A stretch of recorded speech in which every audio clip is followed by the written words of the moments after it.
लेकिन वो certificate fake होते हैं, क्योंकि उसे सीखने का उसका टाइम था, तो वो कोच कैसे बन सकता है। सुशील कुमार ओलंपिक मेडलिस्ट थे, उन्होंने वेज नहीं खाते थे। अब क्या कोच फोन करवाते हैं या सिफारिश लगाते हैं कि मेरे पास बच्चे भेजो। अगर स्टेट से नेशनल तक भी उसको थोड़ी सपोर्ट मिल जाए तो उसके ऊपर लेके जाने का काम गवर्नमेंट का होना चाहिए। उसके साथ में बच्चों को मतलब कि भेजता है, और जब टाइम मिलता है तो प्रैक्टिस भी करता है। फिर तो बहुत नीचे लेवल से नीरज उठ के गया ऊपर, बजरंग पुनिया, रवि दैया, ये मेरा हम साथ में रहते थे पहले अखाड़े में। नमस्ते भारत, मैं गोपाल शर्मा, मेरे साथ सितेश शर्मा। दोबारा से एक नए हिडन टैलेंट के साथ, एक नए पॉडकास्ट के साथ हम आपके सामने विद मिस्टर बेअंत सिंह जी, जिन्होंने 14 साल कॉन्टिन्यूसली एथलेटिक्स को दिया। 10 बार कॉन्टिन्यूसली इन्होंने भारत का नेतृत्व किया विद मेडल्स, जिनका नेशनल लेवल पे 800 मीटर का एक नेशनल रिकॉर्ड भी है। प्लस एक वो इन्फ्लुएंसर भी हैं, एक वो मेंटोर भी हैं, एक वो कोच भी है। आज के पॉडकास्ट में आपको जानने का मौका मिलेगा कि भारत में किस तरीके से फेक कोचेस का माहौल बना हुआ है, किस तरीके से बिजनेसेस चल रहे हैं स्पोर्ट्स को लेके, बच्चों को कैरियर को लेके, कैसे अपनी चैंपियनशिप को आइडेंटिफाई करें कि ये चैंपियनशिप ठीक है, कैसे कोच को आइडेंटिफाई करें, कैसे अपने कैरियर का डिसीजन लें। आज पॉडकास्ट को बिना स्किप करे पूरा देखिएगा, मजा आने वाला है। अगर कोई पेरेंट्स देख रहा है तो इस कॉन्टिन्यूसली इसको देखते रहे। रीजन क्योंकि आपको भी एक पाथ मिलेगा अपने बच्चे को स्पोर्ट्स में डालने का। प्लस आपको यहाँ से कई चीजें और ये पता लगने वाली है कि भारत में डोप नाडा कैसे रिएक्ट कर रहा है। सो आइए मिलते हैं मिस्टर बेअंत सिंह जी से। Sir, thank you so much आपका यहाँ पर आने के लिए। एंड मतलब बहुत कोशिशों के बाद में आपका टाइम मिला। एंड आई नो आप आज थोड़े से बीमार भी हैं, बट बहुत बहुत शुक्रिया आपका यहाँ पर आने के लिए। सर, हमारी ऑडियंस बहुत ज़्यादा एक्साइटेड है आपके बारे में जानने के लिए कि एथलेटिक्स को आपने कैसे चुना, किस तरीके से चुना, कहाँ से इंस्पायर हुए, एंड कैसे एथलेटिक्स आपकी कैरियर जर्नी बनी। मेरा स्पोर्ट्स करियर स्टार्ट हुआ सुशील कुमार की वजह से, जो ओलंपिक मेडलिस्ट हैं। उनके पापा और मेरे पापा आपस में मतलब फ्रेंड्स थे, तो वो मेरे को गांव से लेके आए थे। तो मैं बचपन से ही ऐसे गांव में फुटबॉल, क्रिकेट, हर चीज़ में मतलब कि रखता था, रुचि रखता था। तो वहाँ पे ऐसे ही गए वो, तो मैं खेल रहा था, तो खेलते खेलते ऐसे ही फ़ोन आ गया कि खेत में कुछ सामान दे के आना है। तो उस टाइम पे सुशील के पापा जा रखे थे, तो उन्होंने मेरे को बोला कि यहाँ पे तो ऐसे ही घूमता रहेगा, टाइम वेस्ट करता रहेगा, चल 1 महीने के लिए वहाँ पे चल अखाड़े में। तो वहाँ पे खाइए पिए, थोड़ा मैं पतला था तो थोड़ा मोटा हो जाएगा, पहलवानों के साथ रहेगा। तो वहाँ पे मैं पहलवानों के साथ रहा। तो वहीं पे ट्रैक था छत्रसाल स्टेडियम। तो मेरा कुछ इंटरेस्ट भी था स्पोर्ट्स में भी, हर गेम में इंटरेस्ट रखता था। तो लेकिन पहली बार मैंने देखा कि बाकी जो गेम है, फुटबॉल खेलता था पहले, मैं फुटबॉल में अच्छा खेलता था मैं। तो अकेले की गेम मेरे को इसलिए अच्छा लगे कि एक बार फुटबॉल का सिलेक्शन होनी थी, तो वहाँ पे सिफारिश लग रही थी बहुत ज़्यादा, अप्रोच किसी ना किसी की। तो मेरे को लगा कि अकेले की गेम करनी चाहिए। तो उसके बाद मैं वहाँ पे छत्रसाल में आया। छत्रसाल में बच्चे भाग रहे थे, तो उनको भागते हुए देख के मैं भी भागने लग गया। थोड़ा प्रैक्टिस करी, तो मैडम थी सुनीता राय मैडम, तो उन्होंने बोला कि अच्छा कर सकता है। तो उसके बाद मेरा 1-2 महीने के बाद ही दिल्ली स्टेट हुआ था, वहाँ मेरा सिल्वर मेडल आ गया। अच्छा। उसके बाद फिर मेरा इंटरेस्ट और ज़्यादा बढ़ गया, तो स्कूल नेशनल गया मैं। उसके बाद फिर ऐसे ऐसे धीरे धीरे DDA की अकेडमी थी, तो दिनेश रावत सर तो एशियन गेम मेडलिस्ट है, तो उन्होंने बोला कि मेरे पास ग्रुप अच्छा है, तो वहाँ पे थोड़ा सपोर्ट भी करते थे वो, तो उनके पास चला गया। वहाँ ग्रुप अच्छा मिला, नेशनल मेडलिस्ट थे वहाँ पे ऑलरेडी। उनके साथ प्रैक्टिस करी, तो मेरे को धीरे धीरे इम्प्रूवमेंट होती गई और मेरा इसी में इंटरेस्ट आ गया, और मैं मतलब नेशनल में मेडल लेके आया, फिर इंटरनेशनल मेडल लेके आया। That's great sir, nice journey. मतलब किसी और गेम से आपने एंट्री करी, किसी और गेम को कैरियर बनाया, एंड देन अभी आप करंट में कहाँ पे प्रैक्टिस कर रहे हैं? मैं जवाहरलाल नेहरू स्टेडियम में कर भी रहा हूँ और साथ में बच्चों को करवा भी रहा हूँ। हाँ सर, आपने ना एक चीज़ बोली कि सिफारिश बहुत ज़्यादा चल रही है। हाँ, तो ये अभी भी ये चीज़ें चलती हैं कि हर एक गेम में सिफारिश बहुत ज़्यादा लगती है, कि नेपोटिज्म है। ज़्यादातर ये टीम गेम में है, क्योंकि टीम गेम में हमें पता नहीं चलता कि अब मतलब जैसे एथलेटिक्स है, तो इसमें हम जीतेंगे तो सबको पता चल जाएगा कि हमने टाइम क्वालिफाई किया है। हाँ, तो उसमें हम आगे जाएंगे। कुछ गेम है जैसे पॉइंट सिस्टम वाला गेम है, बॉक्सिंग है, जैसे अभी बोल रहे थे अपना ओलंपिक में अपना लड़का था, उसके साथ कुछ ऐसा हुआ कि वो मैच जीता हुआ था लेकिन उसको मतलब कि हरा दिया। हाँ जी। तो ऐसी फुटबॉल गेम है, क्रिकेट है, इसमें लगता है कि हमें अच्छा प्लेयर है जो वो पीछे रह जाता है, तो कई बार ऐसा होता है कि सिफारिश से कोई दूसरा प्लेयर वो आगे चला जाता है। हाँ, ये तो बहुत ज़्यादा है कि टीम गेम के अंदर की लोग समटाइम एक्स्ट्रा प्लेयर बन के जा रहे हैं वो सिफारिश में, और लाइक मेन जो बंदा है जिसको चांस मिलना चाहिए उसको नहीं मिल पा रहा है। सो एथलेटिक्स जब आपने ज्वाइन करा तो आपने लाइक एक तो क्यूरियोसिटी होती है कि यार मुझे ये परफेक्ट करना है, जो आपने बताया कि मैम ने भी आपको आइडेंटिफाई करा और बोला कि आप अच्छा कर सकते हो, तो कैसे आइडेंटिफाई करते हैं कि ये गेम मेरे लिए परफेक्ट गेम है? वो थोड़ा जैसे प्रैक्टिस करते हैं हम, प्रैक्टिस से हमारी बॉडी का जो मतलब एक तो होता है बॉडी फिजिक होती है, उसके बाद हमारी एक्टिविटी देख के हमारा मतलब कि हमारी बॉडी का जो एक्सप्लोसिव स्ट्रेंथ कैसी है, उससे थोड़ा अपने आप जो अच्छा कोच होता है उसको 1-2 महीने के बाद पता चल जाता है कि ये कुछ कर सकता है कि नहीं कर सकता। अच्छा। अभी आप कितने बच्चों को सिखा रहे हैं वहाँ पे, जैसे आप बता रहे थे अभी मेरे पास हैं 50 के आसपास बच्चे हैं। सो जब आप उनका टैलेंट आइडेंटिफाई करते हैं तो आप किस तरीके से टैलेंट आइडेंटिफाई करते हैं कि यार ये बंदा 100 मीटर के लिए बेस्ट है, ये बंदा 800 के लिए बेस्ट है, और ये लॉन्ग जंप, हाई जंप या पर्टिकुलर रनिंग में इसको कितना भी दौड़वा लो, तो कैसे आइडेंटिफाई होता है? तो मेरा ये है कि मैं स्प्रिंट को नहीं करवाता ना मैं लॉन्ग जंप करवाता, क्योंकि जो मैंने किया है खुद जिसमें मेरे को मतलब एक्सपीरियंस है, मैं उसी चीज़ के लिए बच्चों को मतलब कि आगे प्रैक्टिस करवाता हूँ। ऐसा नहीं है कि मैं 100 मीटर के भी करवा दूँगा, 200 की। वो कुछ कोच होते हैं जो मतलब कि वो ऐसा करवा देते हैं, लेकिन मेरा ये होता है कि मिडिल डिस्टेंस को ज़्यादा देखूँ। जैसे कि मैंने खुद ही मिडिल डिस्टेंस किया, और लॉन्ग डिस्टेंस वाले जैसे अविनाश सापले हैं और भी बहुत तगड़े जो एशियन गेम मेडलिस्ट हैं उनके साथ रहा हूँ, तो उनके वर्कआउट का मुझे आइडिया है।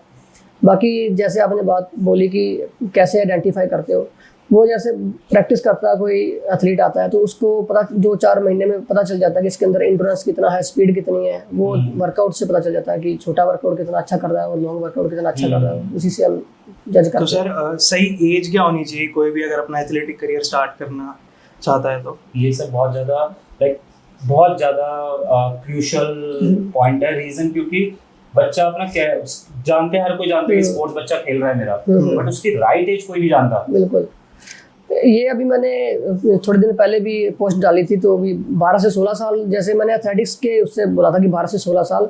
ऐसा नहीं है कि 12 साल से पहले नहीं कर सकते, ऐसा भी नहीं है कि 16 साल के बाद भी नहीं कर सकते। मतलब जो परफेक्ट एज है, जिस एज में हम मतलब अपने आप को बिल्ड कर सकते हैं, वो 12 से 16 साल है।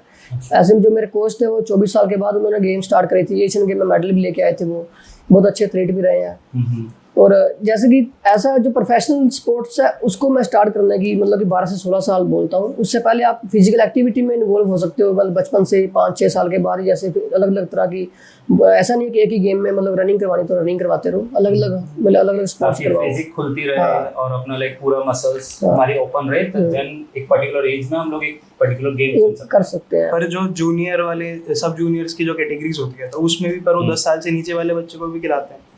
सब जूनियर की अंडर 14 होती है, अंडर 14 से मतलब कि नीचे होता है, लेकिन उसमें फिर भी अभी तो अंडर 12 किड्स एथलेटिक्स स्टार्ट हो गया, जैसे एथलेटिक्स में तो पहले मतलब नहीं था, अंडर 14 सबसे छोटी एज कैटेगरी थी। तो बाकी स्कूल लेवल पे होते हैं, जैसे इंटर हाउस है, 8-9 साल के उसके वो इंटर क्लास इंटर हाउस वो होता है, इंटर जोन जो हाँ जी, तो हाँ वो उस लेवल पे करवा सकते हैं, लेकिन जो नेशनल लेवल है वो अंडर 14 से स्टार्ट होता है। तो सर इंटर जोन से मुझे एकदम से लाइक क्वेश्चन क्लिक हुआ कि इंटर जोन लेवल पे अगर मैं इंटर जोन छोड़ देता हूँ और मैं नॉर्मल एकेडमी बेसिस पे आ जाता हूँ, सर ऐसे कई टूर्नामेंट हो रहे हैं दिल्ली में, अदर स्टेट्स में, और लोग जा भी रहे हैं करवाने। जैसे मान के चलिए कि किसी ने 26 जनवरी को एक पूरी बड़े आराम से उन्होंने पब्लिसिटी करवाई और एक रेस लाइक उन्होंने ऑर्गेनाइज करवा दी चैंपियनशिप बोल के। तो ऐसी चैंपियनशिप में प्ले करना ठीक रहता है बच्चों का, या फिर जेन्युइन चैंपियनशिप और ऐसी चैंपियनशिप को कैसे आइडेंटिफाई करें कि actually official way of play championship क्या है? देखो, अगर तो हमें पता है कि ये चैंपियनशिप मतलब कि वैलिड नहीं है, बस इसमें कैश अवार्ड है, पैसे मिलेंगे थोड़े बहुत, तो ठीक है कि हमें पता है पैसे के लिए हम भाग रहे हैं या पार्टिसिपेट कर रहे हैं तो कर सकते हैं। अगर हम कई ऐसे केस हुए हैं कि बच्चे मेडल जीत के आते हैं, बाद में वो सर्टिफिकेट दिखाते हैं, मेडल दिखाते हैं, हमें गवर्नमेंट ने पूछा नहीं है, हमें कैश अवार्ड नहीं मिला, हमें जॉब नहीं मिल रही, लेकिन वो सर्टिफिकेट फेक होते हैं। वो मतलब कि फेडरेशन खुद की बना के एसोसिएशन बना लेते हैं, तो जैसे 20,000 रुपये ले लिया, 50,000 रुपये ले लिया, भूटान ले गए, नेपाल ले गए कि इंटरनेशनल खिला रहे हैं आपको, तो वो खुद फ़ोन करके बोलते हैं कि कंपटीशन करवा रहे हैं, आप खेलने आ जाओ, खेलना है। तो बच्चों को पता नहीं होता। तो वही अगर कहीं भी हमने पार्टिसिपेट करना है, पहले उसके बारे में हमें पता करना चाहिए, किसी कोच से, किसी स्टेडियम में जाके भी इस फेडरेशन के कंपटीशन हो रहे हैं, मैं खेलूँ ना खेलूँ, या फिर हम आजकल सब नेट चला लेते हैं, गूगल पे चेक करें कि ये गवर्नमेंट के अंडर है या फिर प्राइवेट है। कोई एक पर्टिकुलर वेबसाइट है सर इसके लिए? अलग अलग, जैसे एथलेटिक फेडरेशन ऑफ इंडिया की अपनी वेबसाइट है, अपना रेसलिंग फेडरेशन ऑफ इंडिया की अलग अलग सबकी अपनी अपनी वो है कि साइट हमें है। उनकी होम वेबसाइट पे जाके हाँ। ये सारी चीजें क्रॉस चेक करनी पड़ेगी। जहाँ पर अगर हम प्रैक्टिस कर रहे हैं कहीं पे तो किसी जो कोच है जिनके अंडर कर रहे हैं उनसे हम मतलब पूछ सकते हैं कि बट सर इन सब स्कैमों में कोच का भी तो बहुत बड़ा हाथ होता है। जो कोच कई कोच होते हैं कि इसको बिजनेस के तौर पे मतलब खुद करवाते हैं हाँ, वही कि चीज़ पैसा मैंने कमाने के स्कैम ही लिए। हो गया एक तरह से ना, बच्चे के खिलवाड़ करा जा रहा तो वही अगर कोच अगर पहले सबसे पहली बात तो मैंने कोच डिसाइड करना है कि ये कोच सही है या गलत है। है। वो कैसे होगा? फिर उसका बैकग्राउंड चेक करना चाहिए क्योंकि ये खुद ना किस लेवल तक खेले हैं, इनकी क्या अचीवमेंट है, जब अगर इनने कोई डिग्री इनके पास वैलिड डिग्री है या नहीं है। NIS सबसे मेन NIS है क्योंकि आजकल बहुत ऐसे कोर्स हो गए हैं मतलब कोई 1 हफ्ते का, कोई 10 दिन का, कोई 3 महीने का, वो सभी करके मतलब कि कोच बन के घूम रहे हैं। तो उस चीज़ को अब देखना भी क्या सही है क्या गलत है वो तो बच्चों की या फिर उनके पेरेंट्स की मतलब की रिस्पॉन्सिबिलिटी है कि सही कोच के पास अपने बच्चों को ट्रेनिंग करवाएं। पर वो कहीं ना कहीं उन बच्चों को मतलब उनका जो फ्यूचर है, एथलेटिक फ्यूचर है, वो भी तो कहीं ना कहीं खराब ही कर रहे हो। बिल्कुल खराब तो हो ही रहा है क्योंकि जब तक हम किसी अच्छे कोच के पास ट्रेनिंग नहीं करेंगे, अब कोई किसी कोच ने 1-2 साल, कोच नहीं बोलूंगा उनको मैं, किसी इंसान ने 1-2 साल गेम की है तो उसने तो अभी खुद सीखने के अभी मतलब एक्चुअली वो खुद खुद नहीं सीखा अभी तक, अभी खुद ही उसे सीखने का उसका टाइम था तो वो कोच कैसे बन सकता है। तो सबसे मेन तो ये है कि वो बच्चों के खिलवाड़ तो कर ही रहे हैं और उनका फ्यूचर भी खराब हो रहा है। तो इसलिए मतलब कि बहुत ग्रास रूट पे बहुत चीज़ें हैं जो काम करने की जरूरत है हमें। सर मान के चलिए मुझे बेस्ट कोच मिल गया, मुझे एक right way of participating in championship मिल गया, तो मैं इसको कैरियर में कैसे इनबिल्ड करूंगा एज अ प्लेयर? मतलब मैं कैसे कैसे स्लैब्स को क्वालिफाई करूंगा और एक सर्टेन लेवल तक पहुंचूंगा और एट द एंड लाइक 2 ही रीजन होते हैं कि मुझे देश के लिए मेडल लाना है और जॉब चाहिए। तो ये क्या जर्नी रहती है एक प्लेयर की? लाइक स्क्रैच लेवल, मैं स्कूल से स्टार्ट करा, डिस्ट्रिक्ट से, तो आप थोड़ा सा एक्सप्लेन करेंगे डिस्ट्रिक्ट टू पोडियम तक मैं कैसे पहुंचूंगा? इसमें सबसे मेन तो बच्चे का खुद का डेडिकेशन, खुद का हार्डवर्क और उसके बाद पेरेंट्स की सपोर्ट चाहिए, फिर अच्छा कोच चाहिए, बहुत चीज़ें। ऐसा नहीं है कि हम किसी बहुत ऐसे एथलीट या मतलब कि स्पोर्ट्समैन होते हैं जो ग्रास रूट में बहुत टैलेंटेड होते हैं, बहुत अच्छे होते हैं, लेकिन उनको कईयों को पेरेंट्स की सपोर्ट नहीं होती, कईयों को अच्छा कोच नहीं मिलता, कईयों को अच्छी डाइट नहीं मिलती। तो 3-4 चीज़ें हैं मतलब कि उनको मिल के ही हम मतलब कि काम कर सकते हैं, तब हम जाके मतलब कि एक अच्छा एथलीट बन सकते हैं, अच्छा स्पोर्ट्समैन। पैसों का कितना बड़ा रोल होता है? पैसों का रोल तो है ही है, मतलब अगर हमने अच्छे लेवल पे गेम करनी है, ठीक है, छोटे लेवल पे हम स्टेट तक खेल सकते हैं खुद की घर की स्पोर्ट्स से या मतलब कि बेसिक मतलब कि डाइट खा के। अगर हमें नेशनल मेडल लेके आना उसके लिए हमें सप्लीमेंट भी चाहिए, डाइट बहुत अच्छी चाहिए, हमारी थेरेपिस्ट चाहिए, मसाजर चाहिए, तो वो चीज़ें तो मतलब ज़रूरी है ही हैं। तो जब हम लोग बात करते हैं कि एक अच्छे लेवल पे खेलने के लिए, तो उस अच्छे लेवल पे खेलने के लिए क्या सर्टेन एक पर्टिकुलर ब्रैकेट होता है बजट का, वो थोड़ा सा बताएंगे? मान लो कि अगर अच्छे लेवल पे कम से कम मान लो कि नेशनल मेडल जीतना, हमने नेशनल मेडल के लिए हमें सबसे मेन तो हमें किसी अच्छे कोच के पास, उसके बाद बहुत अच्छी हमें डाइट, नेचुरल डाइट है, उसके बाद सप्लीमेंट है जो मैंने आपको बताया है। तो हमें कम से कम 30 से 40 हज़ार मतलब कम से कम जो रिक्वायरमेंट होती है अगर स्पोर्ट्समैन को। अगर एक स्पोर्ट्समैन है कोई, तो अगर उसको एक बेसिक न्यूट्रिएंट अपना पूरा करना है तो क्या सिर्फ डाइट्स रहेंगी अच्छी? उसमें तो मैं जैसे कि मैं पहलवानों के साथ रहा हूँ तो उनका तो मेन तो बादाम रगड़ के पीते थे वो। हाँ। तो सबसे मैं अभी भी अपने जो मेरे पास एथलीट्स प्रैक्टिस करते हैं उनको यही बोलता हूँ कि बादाम रगड़ के पियो कम से कम, क्योंकि उसमें क्या है बहुत सारी चीज़ें मिल जाती हैं हमें। उसके बाद फ्रूट्स होते हैं, जूस हो गया, सलाद हो गया, वेजिटेबल्स हो गई, तो ये चीज़ें होती हैं बेसिक। बाकी तो उसके बाद सप्लीमेंट तो बाद की बात है, पहले हम नेचुरल बेसिक जो हमारी डाइट है वो पूरी करनी चाहिए। पहले होम बेस्ड नीड से तैयारी स्टार्ट करें। नॉन वेज का कितना बड़ा रोल है इसमें? नॉन वेज का मतलब कि एक वैसे है, जो लोग अब सुशील कुमार ओलंपिक मेडलिस्ट थे वो नॉन वेज नहीं खाते थे, तो ऐसे बहुत सारे पहलवान हैं जो नॉन वेज नहीं खाते, और कितने एथलीट्स हैं, कितने स्पोर्ट्समैन हैं। वो है ना मिथ है कि आप अगर नॉन वेज नहीं खाते तो आपका प्रोटीन लेवल पूरा नहीं हो रहा, तो आपकी बॉडी डाउन जाएगी, परफॉर्मेंस नहीं दे पाओगे। तो लाइक ये कैसे मिथ क्लियर होगा? प्रोटीन वगैरह, कार्ब्स वगैरह हमें और चीज़ों में मिल सकता है, दाल वगैरह और चीज़ें बहुत हमारे मतलब कि वेजिटेबल्स हैं, मतलब बहुत चीज़ें जिससे हम पूरा कर सकते हैं, लेकिन वो पता होना चाहिए कि हमें कौन सी चीज़ से क्या मिल रहा है। सर आपको नहीं लगता कि कुछ बच्चे प्रोटीन पूरा करने के चक्कर में स्टेरॉइड्स के अंदर घुस जाते हैं? शॉर्टकट्स बिल्कुल, क्योंकि बच्चों को जब 1-2 साल गेम कर लेते हैं उसके बाद उनको पता चलता है कि क्या सही है क्या गलत है, तब तक वो गलत हाथों में चले जाते हैं। आजकल क्या चल रहा है कि नीचे लेवल पे कोचिंग के साथ साथ जो कोच है वो सप्लीमेंट भी बेच रहे हैं बच्चों को। तो वो मान लो कि 1000 रुपया फीस ले रहा है बच्चे से, फीस के अलावा उससे 5000 रुपया सप्लीमेंट का, स्टेरॉइड का कमा रहा है। बच्चों को पता नहीं है कि इसका आगे जाके हम जब अच्छे लेवल पे खेलेंगे, नेशनल पे जाएंगे, वहाँ पे हम मेडल जीतते हैं, वहाँ डोप टेस्ट होता है हमारा, बच्चों को ये चीज़ तो बताते नहीं है कि वह तुम्हारा डोप टेस्ट भी होगा। उनको ये उनके माइंड में डाला जाता है कि जो भी अच्छा प्लेयर है, जो भी है, सब खाते हैं, सबको मतलब उनके प्रति भी उनकी इमेज खराब की जाती है बच्चों के, और बच्चे फिर बातों में आके वो यूज़ करते हैं शॉर्टकट के चक्कर में कि जल्दी परफॉर्मेंस आ जाएगी। तो बहुत मतलब कि ग्रास रूट पे बहुत चल रहा है आजकल ये मच रही है मतलब है। तो इनमें जब एक स्टूडेंट बच्चे ने ले लिया तो कितने दिन तक उनकी बॉडी में रहता है? डोप वाले किस लेवल तक पकड़ सकते हैं उन्हें? ये तो उसके लेवल पे मतलब कि क्वांटिटी पे डिपेंड करता है, कौन सा तुम इंजेक्शन लगा रहे हो, कौन सा साल्ट उसके अंदर है, कितने दिन डोप में है।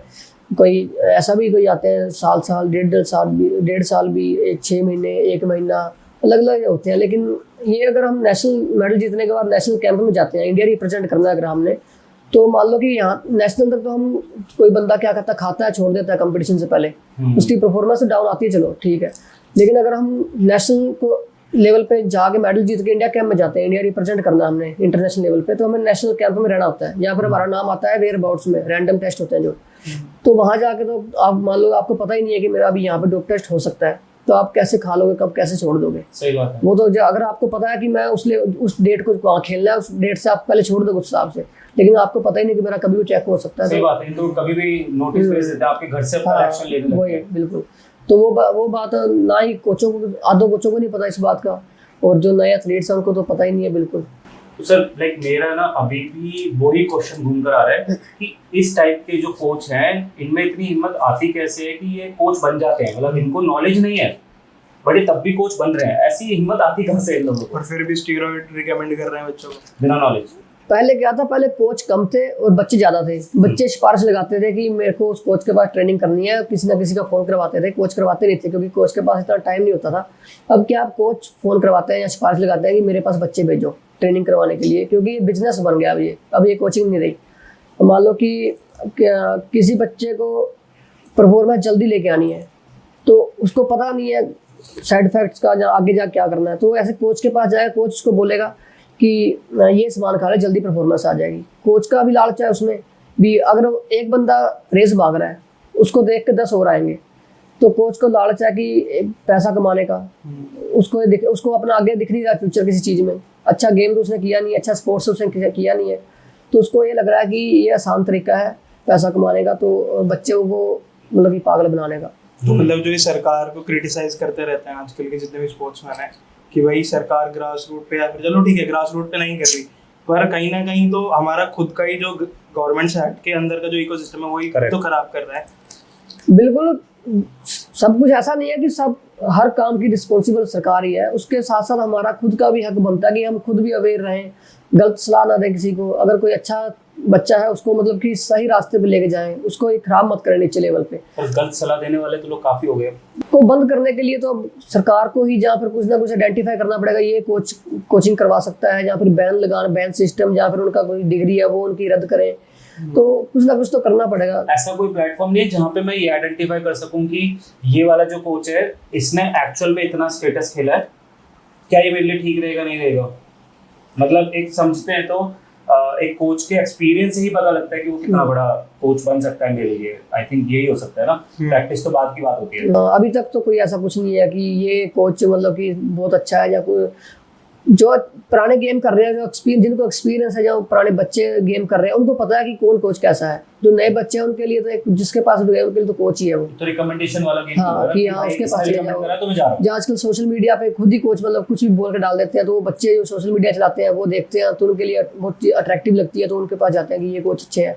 मतलब मैं ना आपको एक बात बताता हूँ, हमने ना एक पॉडकास्ट किया था, ठीक है, उसमें वो हमने ना आज तक डाला नहीं पर कभी। ठीक, उसमें क्या था कि उन्होंने ना इंस्टाग्राम पे बहुत ज्यादा अपनी एक तो पॉपुलैरिटी दिखा दी, हाइप दिखा दी कि मेरे को इस चीज की नॉलेज है। जब उनसे असलियत में पूछे गए ना क्वेश्चंस तो कुछ नहीं बोल पाए। अब वही बात है ना, अगर मान लो कि सोशल मीडिया पे आजकल ज़्यादातर ये सोशल मीडिया से ही हुआ है आजकल बिजनेस जो कोचिंग का है। पहले सोशल मीडिया थी नहीं, ग्रास रूट पे या कोच थे, मतलब रियलिटी में जो कोच थे उनके पास बच्चे जाते रहे सीधा ग्राउंड में। क्योंकि जब मैं ग्राउंड लेवल पे ऐसे कोचेस को देखता हूँ ना, और बच्चा अपने पीछे बड़े बड़े अकेडमी का नाम लिखवाते हैं, और बच्चा इसलिए चौड़ में जा रहा होता है कि मेरा कैरियर बनेगा, और कोच इसलिए चौड़ में जा रहा होता है क्योंकि इससे पैसा आपका आने वाला है।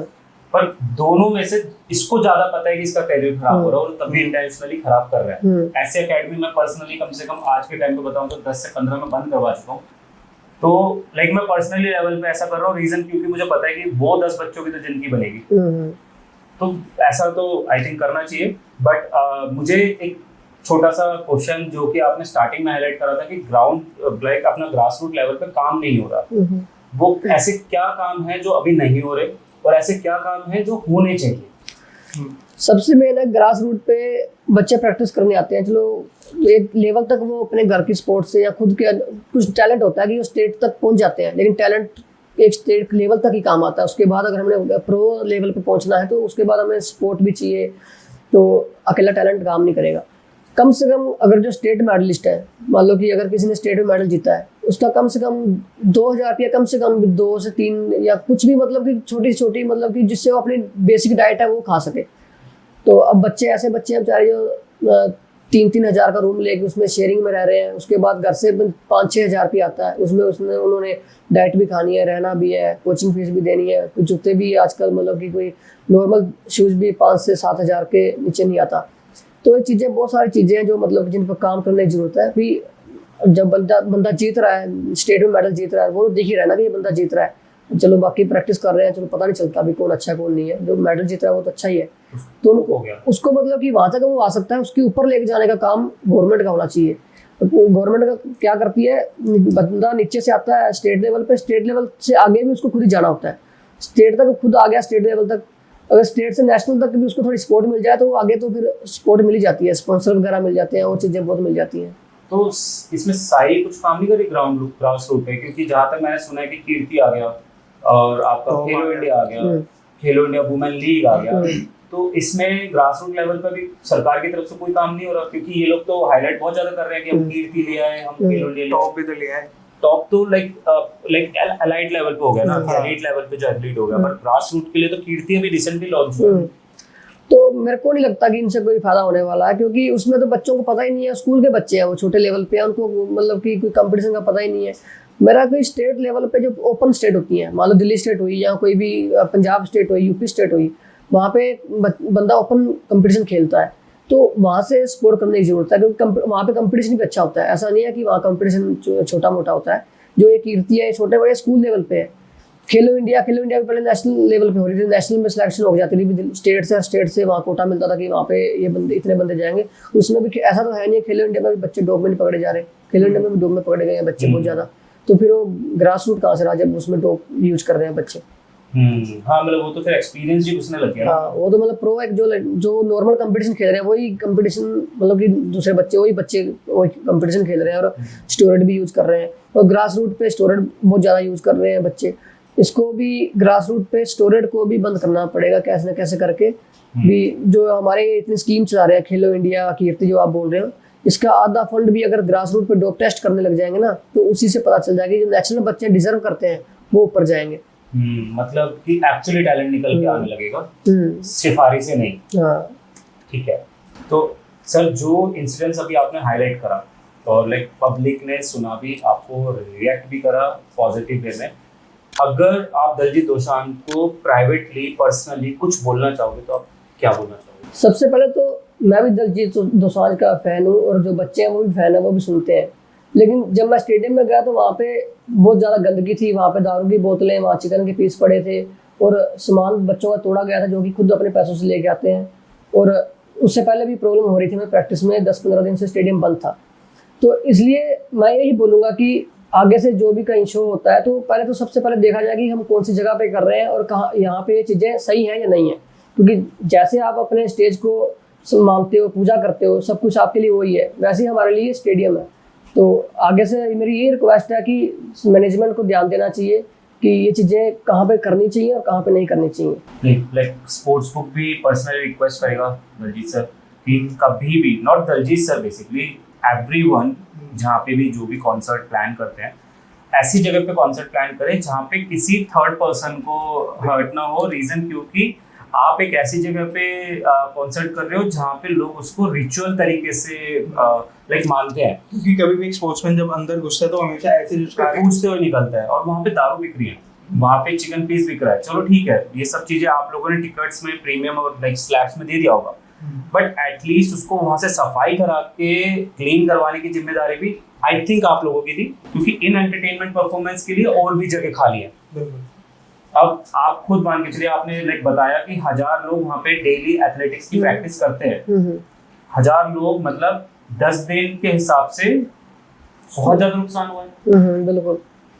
और सामान भी तो टूट गया बहुत सारा। सामान टूटा, मेन सामान है कि जो मेन सामान टूटा है। अभी जयपुर में शो हुआ है, तो वहाँ पे 2 दिन पहले ही जगह डिसाइड हुई है कि यहाँ पे होगा, तो वहाँ पे भी तो 2-3 दिन में मैनेज हो गया ना सब कुछ। तो ऐसा क्यों कि स्टेडियम में, तो अगर आपने करना ही है तो अपना साथ में काम करते रहो, बच्चों को प्रैक्टिस करने दो। तो आप लोगों ने उतना टाइम ड्यूरेशन कहाँ पे स्पेंड करा प्रैक्टिस के लिए? वो कुछ बच्चे उन्होंने रोड पे किया है, कुछ घर चले गए अपने अपने, कुछ मतलब कि ट्रैक के एक बाहर ट्रैक है, लेकिन वो ट्रैक क्या है कि वो प्रैक्टिस के लायक अभी मतलब है नहीं है। वो सब उसकी जो फर्स्ट लेन है, ज़्यादातर वर्कआउट फर्स्ट लेन में होता है, वो बिल्कुल खराब है, और वहाँ पे स्पाइक्स पहन के वर्कआउट नहीं कर सकते। अभी यूनिवर्सिटी इंटर यूनिवर्सिटी कंपटीशन है, उसके बाद अपने जूनियर नेशनल भी है अभी बच्चों का, तो उसकी तैयारी कर रहे हैं। तो वो वहाँ पे स्पेक्स पहन के तो हम भाग नहीं सकते, इंजरी आ जाएगी। और उसके साथ साथ इतने बच्चे एक ट्रैक पे कैसे प्रैक्टिस कर सकते हैं? और फुटबॉल भी उसमें चलता है, फुटबॉल भी आता है, इधर उधर आता है, तो बहुत ज़्यादा मतलब की प्रॉब्लम है वहाँ पे। एंड आपने सर एक चीज और बताया था कि जेएनयू जवाहरलाल नेहरू स्टेडियम के सामने एक जूस वाला है, वो भी एज ए एथलीट प्रैक्टिस करता है? बिल्कुल, वो मतलब वहाँ पे सुबह शाम जैसे जूस भी साथ में बच्चों को मतलब कि बेचता है, और जब टाइम मिलता है तो प्रैक्टिस भी करता है। फिर छोटी मोटी जो मैराथन वगैरह होती है वो भागता है, तो उसमें थोड़ा कैश वोट जीत के अपना काम चलाता है। वो कह रहा था कि 6-7 साल से घर ही नहीं गया वो। अच्छा, 6-7 साल से वही एक जगह पे ये प्रैक्टिस कर रहा है, काम कर रहा है, वहीं रहता है, मतलब कि रूम रेंट पे लेके, और बताता भी नहीं है घर वालों को मैं कहाँ पे हूँ कि लेने आ जाएंगे उसको। तो उसका मतलब अंदर से इतना जुनून है उसमें प्रैक्टिस करने का या कुछ करने का स्पोर्ट्स में। उस बंदे को कोई सपोर्ट के लिए अभी तक नहीं खड़ा हुआ? अभी सुनने में आया कि किसी ने उसमें सपोर्ट किया उसको, तो लेकिन मैंने अभी उससे मिला नहीं पर्सनली। ओके, तो मतलब इस गेम में भी किस लेवल के फाइनेंशियल लेवल के लोग आते हैं? लाइक बहुत ज्यादा प्रीमियम या मिडिल क्लास या लोअर मिडिल क्लास, किस लेवल के आप टाइप ऑफ प्लेयर्स देखने को मिलते हैं आपको?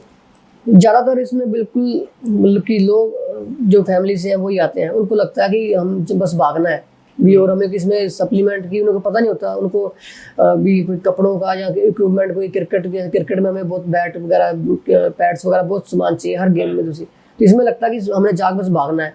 जब वो आते हैं तब उनको पता चलता है कि इसमें हमने अच्छे शूज़ भी चाहिए, अच्छी डाइट भी चाहिए, उसके बाद हमें एक लेवल पर जाने के बाद सप्लीमेंट की जरूरत पड़ती है। तो फिर वो जाके मतलब कहीं ना कहीं मतलब बीच में फंस जाते हैं, ना उधर के रहते हैं ना उधर के रहते हैं। तो सर इसमें इंजरी का क्या रेशो है? इंजरी का तो सब, इंजरी किसी को भी हो सकती है, भी ऐसा नहीं है कि ऐसा कोई स्पोर्ट्स मैन नहीं होगा जिसको इंजरी नहीं होगी। नहीं, जैसे कि अगर रेसलिंग देखें या बॉक्सिंग देखें तो उसमें पंच लग रहा है या फिर कहीं पे बाउट्स हो रहे हैं, तो वहाँ पे इंजरी के चांसेस ज्यादा हैं। आउट हो गया, नी आउट हो गई, एंकल्स आउट हो गए। तो पर एथलेटिक्स में, रनिंग में क्या है? हाँ, किस टाइप की इंजरीज होती हैं और कैसे होती हैं, रेशियो क्या होता है? इसमें ज़्यादातर नए बच्चे जो प्रैक्टिस करने आते हैं उनको ज़्यादातर सिन पेन होता है, जो मतलब कि यहाँ पे हमारा होता है। वो हमारे मतलब कि मसला भी हमारी मैच्योर नहीं हुई होती है, लोड आता है ट्रेनिंग करने से, उससे प्रेशर पड़ता है, उससे दर्द होता है, या नी में दर्द हो गया। जब हमारी हैमस्ट्रिंग वगैरह, तो हम जो मतलब कि बहुत अच्छे लोड वाला वर्कआउट करते हैं, स्पीड वर्कआउट करते हैं, तब हमारी हैमस्ट्रिंग पे ज़्यादा मतलब कि इफेक्ट पड़ता है। ज़्यादातर नए बच्चे आते हैं उनकी नी वगैरह, नी पे या फिर सिन पे ज़्यादा। अगर मैं एक रनर हूँ और मैंने नया स्टार्ट किया है सारा अपना, ठीक है, तो और मेरे को स्पोर्ट्स इंजरी से बचना भी है, तो मैं क्या क्या प्रिकॉशंस पहले से ही लेके चलूँगा? सबसे पहले तो शूज़ जो मतलब कि अच्छे होने चाहिए, जिनका नीचे का जो सोल है वो सॉफ्ट हो। उसके बाद साथ के साथ हमने अच्छी स्ट्रेचिंग करनी है, अच्छा वार्म अप करना है। कई क्या होते हैं कि आते आते भागने लग जाते हैं, बॉडी हमारी वार्म अप नहीं होती, और उसके प्रैक्टिस के बाद स्ट्रेचिंग और मसाज वगैरह, यही हमारा जो बेसिक है, जो जिससे हम बच सकते हैं। एंड देन प्रैक्टिस के बाद में कूल डाउन, स्ट्रेचिंग और शूज़ अच्छे। और ज़्यादा मतलब कि अगर गेम हमने रनिंग स्टार्ट करनी है तो कोशिश करें कि ज़्यादा कच्चे पे करें, कच्चे सरफेस पे, पक्के पे ना करें। ओके, तो लाइक कच्चा सरफेस इन सेंस ऑफ मिट्टी या ग्रास का हो, या ग्रास हो गई, या फिर आप सिंथेटिक भी कर सकते हैं। सिंथेटिक और सर जो एक नॉर्मल ग्रास वाला ग्राउंड होता है उसमें क्या अंतर होता है? सिंथेटिक पे मतलब कि मेन होता है स्पाइक्स में वर्कआउट जो होता है ना, हमारे नेल्स लगे होते हैं, तो उसमें ग्रिप कर लेते हैं सिंथेटिक में। तो ग्रास पे क्या है, ग्रास पे अगर करने को पहले मिट्टी पे होते रहे कंप्यूटर, अभी भी होते हैं, लेकिन उसमें नेल्स बड़े लगाने पड़ते हैं। लेकिन जो हमारा परफॉर्मेंस सिंथेटिक पे आता है, क्योंकि सिंथेटिक पे हमें पुश मिलता है थोड़ा, हाँ मतलब कि रबर टाइप होता है, तो उसमें हमारे एक तो ग्रिप करते हैं नेल्स, उसके बाद फिर हमें मतलब कि पैर पीछे को नहीं जाता, जहाँ मतलब कि पैर पड़ता है तो आगे कोई वहाँ से जाता है, तो थोड़ा जंप मिलता है उसमें। सो इसी वजह से प्रोफेशनली सिंथेटिक ट्रैक होता है और नॉर्मल प्रैक्टिस आप कहीं पे भी कर सकते हाँ, कहीं पे भी कर लेते हैं। सर मेरा एक क्वेश्चन अब like out of the stream जा रहा था बट फॉर एथलेटिक्स ओनली, हमारा एथलेटिक्स में डोप रेट क्या है? एथलेटिक्स में हमारे मतलब कि आउट ऑफ 100 कितने लोग डोप लेते हैं? आउट ऑफ 100 जो तो अच्छे प्लेयर हैं, अच्छे लेवल पे पहुंच गए हैं, जिनको पता चल गया कि इससे हम आगे नहीं पहुंच सकते, वो तो इस चीज़ से बच जाते हैं। वैसे मेरे को लगता है कि नीचे ग्रास रूट पे 70% बच्चे हैं जो इस चीज़ में फंसे हुए हैं। 70% मतलब 100 में से 70 लोग डोप करते हैं, मतलब कि अभी कभी उन्होंने नेशनल तक तो पहुंचते ही नहीं है, स्टेट में मेडल जीतने के लिए ही स्टार्ट कर देते हैं बच्चे। कि स्टेट से नौकरी मिल रही है क्या? कुछ नहीं मिलता, कोई पैसा नहीं मिलता, कोई नौकरी नहीं मिलती, तो बस मतलब कितने शरीर क्यों खराब कर रहे हो लोग? उनको अवेयर नहीं है ना, उनको लगता है कि ये जरूरी है। जैसे उनको बोला जाता है अगर आपके पास कोई बच्चा आता है आपको, जो आप बोलोगे ये लेना, मेरे पास ट्रेनिंग करेगा तो ये लेना पड़ेगा। ऐसा भी होता है कि बच्चों को बोला जाता है कि मेरे पास ट्रेनिंग करेगा तो तेरे को ये चीज़ लेनी पड़ेगी, वरना मैं नहीं करवाऊंगा। और उसको अवेयरनेस नहीं है तो हाँ, तो वो ले लेता है। एंड कौन सी स्टेट से सबसे ज्यादा मिलते हैं डोप केस? ये ज़्यादातर हमारे नॉर्थ में ज़्यादा है, क्योंकि यहाँ पे प्राइवेट कोचिंग नॉर्थ में ज़्यादा हो रही है। ये यूपी में, दिल्ली में, हरियाणा में, राजस्थान, पंजाब, यहाँ पे ज़्यादा मतलब कि प्राइवेट कोचिंग हो गई है, प्राइवेट कोच ही ये काम करते हैं। नॉर्थ में भी अगर मैं बात करूँ तो कौन सा टॉप पे आ रहा है? नॉर्थ में अभी दिल्ली में हुआ था, दिल्ली में अभी डोप टेस्ट होने लग गया है। दिल्ली में अभी मतलब कि जो डिजर्व करते हैं बच्चों को मौका मिल रहा है। उन्होंने कभी सोचा नहीं था कि मेरा मेडल आएगा, अभी उनके मेडल आ रहे हैं। परफॉर्मेंस लो है लेकिन मेडल आ रहे हैं। जो स्टेरॉइड यूज करते थे वो अभी नहीं भाग रहे यहाँ पे। तो वैसे यूपी भी सबसे ज्यादा दे रहा है अभी, हरियाणा भी यूपी है। हरियाणा एंड यूपी अभी टॉप पे चल रहे हैं। तो सर आपके ना इंस्टाग्राम से मेरे को ये पता चला कि नीरज चोपड़ा जी भी आपको फॉलो करते हैं, तो मतलब आप कैसे उनको मतलब वो आपको कैसे जानते हैं, आप उनको कैसे जानते हैं और हम कैसे जानेंगे? जब हमारी जर्नी स्टार्ट हुई थी एथलेटिक्स में, हम तभी से एक दूसरे को जानते हैं, एक दूसरे के साथ रहे हैं, एक दूसरे के साथ हमने कंपटीशन खेलने गए हैं। जूनियर लेवल पे हम हरियाणा को रिप्रेजेंट करते थे, नेशनल कैंप में भी हम साथ में रहे हैं। तो ऐसा नहीं है कि वो अभी मेडल आने के बाद मेरे को फॉलो कर रहे हैं या मैं उनको फॉलो कर रहा हूँ, हम एक दूसरे को जानते हैं। तो हमारा पहले से मतलब कि अच्छा एक भाइयों जैसा प्यार आपस में, तो हम कभी भी बात कर लेते हैं। तो आप दोनों कभी भी साथ खेलने गए आगे? हाँ, जब पिछले टाइमों में सबसे पहले जब उस नीरज चोपड़ा का नाम हुआ था, जो मेडल सबसे पहले जीता था वर्ल्ड लेवल पे, जूनियर वर्ल्ड में गोल्ड आया था 2016 में पोलैंड में, वो वर्ल्ड चैंपियनशिप में, तो उसमें मैं भी साथ में गया था। That's great. आपका क्या मेडल था वहाँ पे या मेरा पार्टिसिपेशन था उसमें, मैं सेमीफाइनल में आउट हो गया था। अच्छा। सो लाइक वो किस टाइप के नेचर के हैं? जॉली नेचर, थोड़ा सा शरारती या सीरियस फॉर पर्टिकुलर लाइफ, या कैसा नेचर है उनका? नहीं, बहुत काम रहते हैं, बहुत मतलब कि रिलैक्स है। ऐसा नहीं है कि उनमें ईगो एटीट्यूड ऐसा कुछ नहीं है। सबके साथ अभी भी ऐसे जैसे हमें लगता ही नहीं है कि वो ओलंपिक मेडलिस्ट हैं, या मतलब कि लोगों के नज़रों में बहुत बड़े सेलिब्रिटी हैं। हमारे लिए वैसे ही जैसे पहले थे।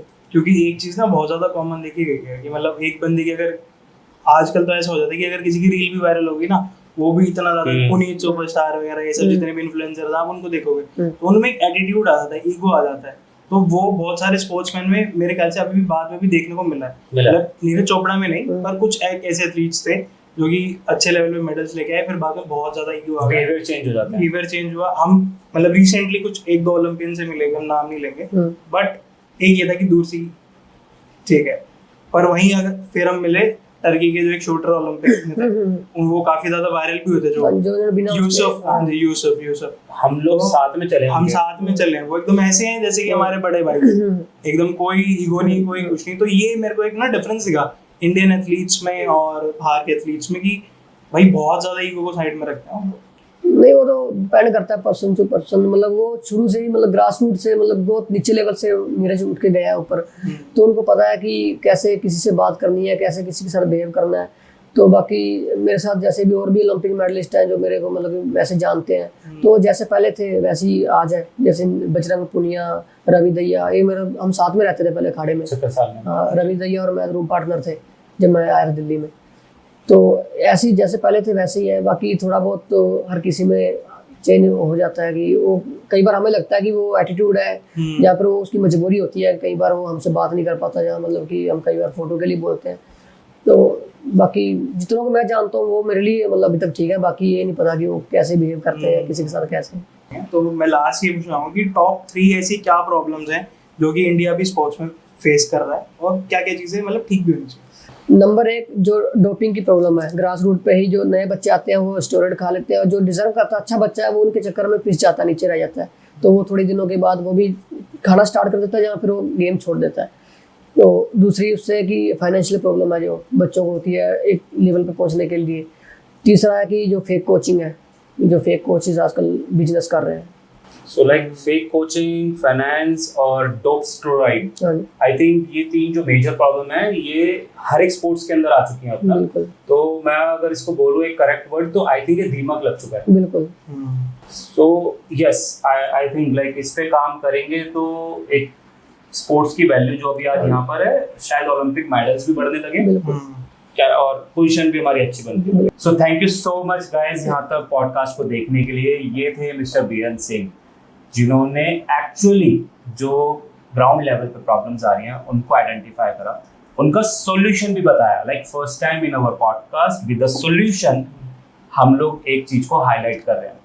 सो इन्होंने ये भी बताया कि किस तरीके से ओलंपिक में भी जाने के बाद में ओलंपियंस का एटीट्यूड नॉर्मल रहता है। सो डोंट बी लाइक कि वो मेरे साथ में ऐसा बिहेव कर रहा है, ऐसा बिहेव कर रहा है।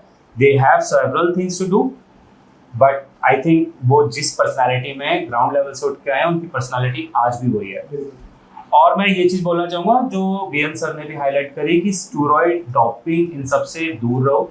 रीज़न क्योंकि नाडा भी ग्राउंड लेवल पे आ चुकी है, और बट अब उसको ग्रास रूट पे पहुंचना है, उसके लिए भी आई थिंक ये पॉडकास्ट अगर वो देखेंगे तो शायद उस पर काम करेंगे।